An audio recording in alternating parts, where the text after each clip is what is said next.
আগের দিন সকালে একটি বক্স পার্সেল এসেছিল। সেদিন যেহেতু খোলার সময় হয়নি, তার পরের দিন ওর কাকা বাড়িতে এসেছিল, তাই তাকেই বললাম ওটা খুলে সেট করার জন্য। এটাতে ছিল আরুর জন্য একটা চেয়ার, যার সমস্ত মেটেরিয়াল এই পেটির মধ্যেই ছিল। এর মধ্যে ছিল কিছু স্ট্যান্ড, ফুটরেস্ট, একটা ট্রে, এমনকি চাকাও দেওয়া ছিল, আবার স্ট্যান্ডও দেওয়া ছিল, যাতে পরে তোমাদের ইচ্ছে মতো চাকাও লাগিয়ে এক জায়গা থেকে অন্য জায়গায় নিয়ে যেতে পারো। আবার স্ট্যান্ড চেয়ারের জন্য দেওয়া ছিল।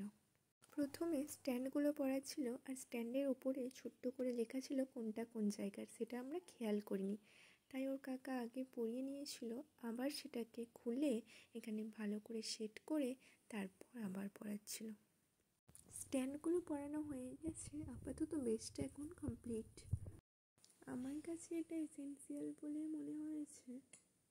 বাড়িতে আমি আর আমার মা, মানে সম্পর্কে আমার শাশুড়ি মা, এই দুজন থাকি।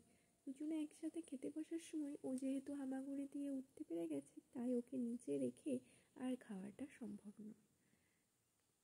একজন ওকে ধরে আর অন্যজন খায়, একসাথে আর খাওয়া হয় না। তাই আরও এবার আমাদের সাথেই খাবে। ঘোরাঘুরি করে খাওয়া বা মোবাইল দেখিয়ে খাওয়া আমি তীব্র বিরোধী। তাই এবার থেকে আরুর একসাথে বসে খাওয়ার সুঅভ্যাস করে উঠবে। এখন ফুটরেস্ট আর ট্রেটাও লাগানো কমপ্লিট হয়ে গেছে।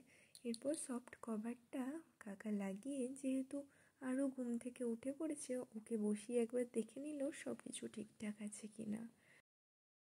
প্রথম দেখে ভয় পেলেও এখনও খুব খুশি হয়েছে।